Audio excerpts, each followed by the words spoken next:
Islanders, many of you have reached out over the last 2 or 3 days to ask if a cruise line is going out of business. I will share the news story with you today and give you my 2 cents. Also sharing news from John Hild as he makes a big announcement this morning.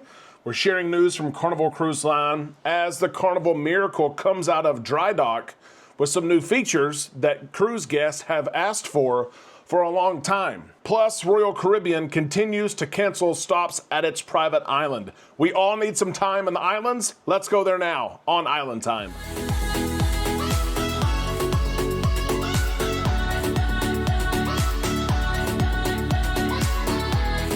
Happy Monday, May 12th, Islanders. Thank you for stopping by the show today. We're on Island Time. I am Derek. Let's drop our anchors on this Monday afternoon, Monday evening, and enjoy some time together, catching up on the latest in cruise news. Thank you for stopping by our live show last night. If you're interested in all things YouTube, we celebrated our 4-year anniversary. We shared all kinds of data points with you, including how much money we made on YouTube the last year. If you're interested in that, check out last night's live show. Let's talk about cruise news. And a question that I have received over the past 48 hours through email, through Facebook, on YouTube comments, several of you have asked if a cruise line is going out of business. And it's because of not just news I'm going to share with you today, but news over the past year plus. Costa Cruises, owned by Carnival Corporation.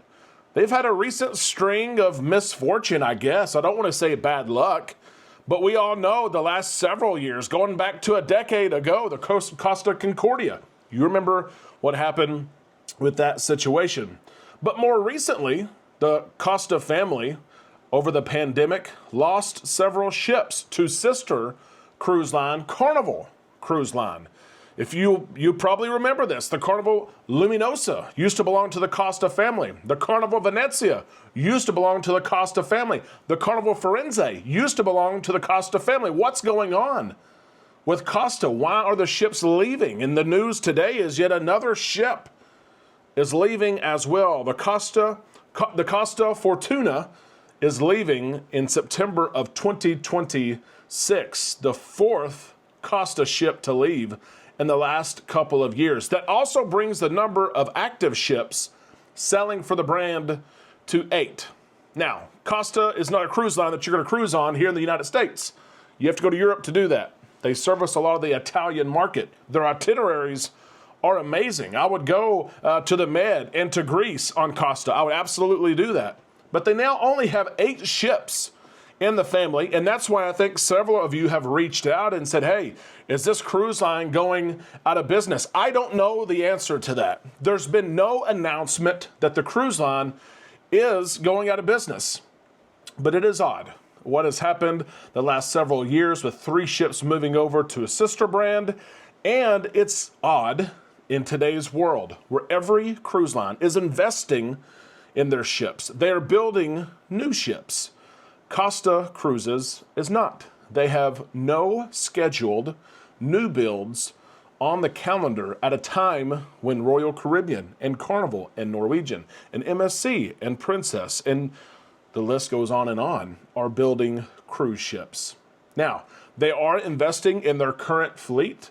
They are doing dry docks. They are keeping their ships up to date, but there are no new builds yet, right now, for Costa Cruises. They've proven that they can move their ships to sister lines, Carnival Cruise Line and others. So we'll see what happens here in the years ahead. But this has rang the alarm bells for several of you, and you have reached out to me and asked for my opinion, and I just gave it to you. So now in return, I ask for your opinion. What do you think's going on with Costa Cruises? You think they're going to be around for a while? You think they're going to move their existing ships to a sister brand, or in this case, sell to someone else? Let us know in the comments section below.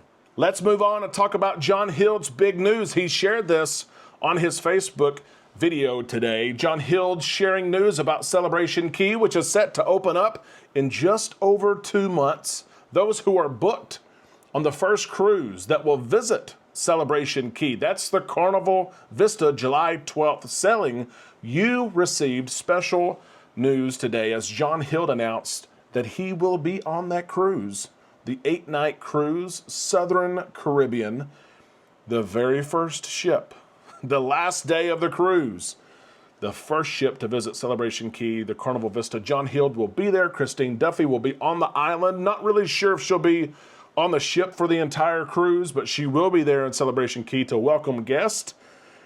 There's cabins available, and I have put a cabin on hold. Shh, don't tell Amanda. Don't tell her yet. We may go on this cruise. Well, we may attend. We'll see what Amanda says when she gets home today.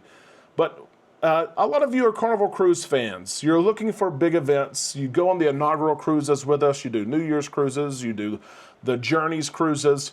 What a neat experience to be able to see Celebration Key among the first people to see it, right? And then cruise as well with John Hill. It would be awesome to see. And we're looking at it. You may be too. Do you have a cruise booked to Celebration Key?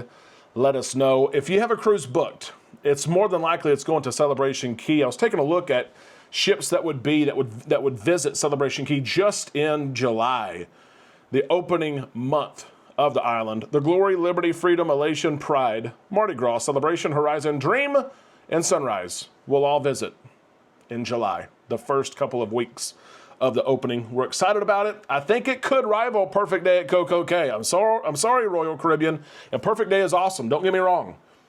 Carnival's putting money into Celebration Key. They've only used a teeny tiny portion of the island. The second phase has already been announced. There's much more to come. If you like Celebration Key, just wait. There's all kinds of new additions that's going to take place as well. Staying with the same cruise line, Carnival Cruise Line, big news from the Carnival Miracle today, and Carnival Cruise Line sharing the Carnival Miracle coming out of her dry dock and what all was added. We're getting back to the good old days when a dry dock means more than just touching up the paint and changing the carpets, although those are important things. Cruise lines, pre-pandemic, would invest money, change the ship up a little bit, change the decor, add a venue, take away a venue that's not being used. We're starting to see that across the industry. Carnival Cruise Line doing the same thing here. They have added something that a lot of guests love and that I realized I've never really paid attention to. Dive-in movies. The big screen on Lido Deck. I have watched basketball games. I've watched football games many times from Lido Deck. But of my 35 plus cruises, I've never sat down and watched a movie on Lido Deck. Something that I need to do. I need to fix that. 35 plus cruises and I've never done that. Why not? I don't know. A lot of people are excited about this as now the Miracle has a big screen on Lido Deck to show dive-in movies, to show those games that are also popular. But it got me thinking, am I one of the only ones that hasn't done that activity? Have you laid there on Lido Deck and watched a movie, a full 90-minute or 2-hour movie? Share that with us in the comment section below. That's not the only feature that's been added, though. There's been refurbishments to several different venues on board. The Alchemy Bar, the casino, the main theater, the chef's table, and the nightclub have totally been redone. Totally new, which is pretty cool because this ship, you'll see in a second, it sails all over the world, literally. The nightclub, though, I've heard this before, but it's been a long time, and I had to point it out. The name of the nightclub, Dr. Frankenstein's Lab Dance Club. Dr. Frankenstein's Lab Dance Club. Dr. Frankenstein's Lab Dance Club. Say that fast 5 times, and you might hear Dr. Frankenstein's Lap Dance Club. It's not lap dance, it's lab dance. But my goodness, they're cutting it close there, are they not? With a nightclub title. I'm sure people have mistaken that title, the Lab Dance Club, as the lap dance. Did you go to the Lap Dance Club last night? Could you imagine that on the ship? One morning, what'd you do last night? Oh, we went to the casino, we went to bed early. Oh, we went to the show, we went to bed. What'd you do? Oh, well, I went to the nightclub. I went to the Lap Dance Club. What deck is that on, right? I'm pretty sure that's been confused over time. But excited about the Miracle. She's in Europe. She'll have a full European season. She will come to Miami and have a Caribbean season towards the end of the year, and then she'll have an Alaskan season as well. So like I said, she's cruising all over the world. A great ship. She has great reviews as well as the Carnival Spirit as well, two of the highest reviewed ships in the entire fleet. It'll be fun to see what happens with her. Want to share news as well from Royal Caribbean. Royal Caribbean, they've been open, they've been transparent about suspending calls to their own private island. Kind of crazy, right? You got a private island, you control the island, you bring all the food, the water, you bring the workers, it's your island. But Royal Caribbean, in an abundance of caution, the last several weeks they've canceled calls to Levity, their private island that's in Haiti. This, of course, is due to unrest that has taken place in Haiti, the increased unrest that is there. They've canceled calls to the island the last several weeks, and Royal Caribbean shares that they're going to continue to do that for the foreseeable future. We don't have a date here, but Royal Caribbean has sent notification to guests who are supposed to have this private island experience. They've said, hey, you're either going to have a new sea day, or maybe we're going to work in Nassau, maybe we're going to have another day at Perfect Day at Coco Cay. It's difficult, though, to take this port away and find another in today's world. A lot of the ports of call are full with cruise ships. There's so many cruise ships sailing. I think this is the right call, though, by Royal Caribbean. There have been some that have contacted me. We're managing the reservation. They're upset because they wanted to visit Levity. They've asked if there's a chance that that decision is overturned and changed, and maybe there is. But I wanted to share that Royal is doing this to keep you and crew members safe, even though it's their private island and you think that they control everything there. You never know what's just tens of miles away. I think it's the right call to keep you safe. My question to you is, if this was your cruise and this port was canceled, would you like to see another port replace this port, or would you take the sea day? I think I'd want another port of call. Let's go somewhere else that is safe. Let's go experience the culture and things like that. Let us know in the comment section below what you would like to do. Islanders, that is the cruise news for today. It went by quick, it always does. I hope you enjoyed the show today. Be sure that you give us a thumbs up. Be sure you subscribe to the channel as well. Before you leave, be sure you shared your comments and your thoughts in the comments section below. If you're watching me on your TV, which 60% of you do, pull out your phone. I know it's right beside you. Find the video, leave a comment. We would love to see what you have to say. We'll see you down there in the comment section on our Facebook page, and tomorrow right here on Island Time.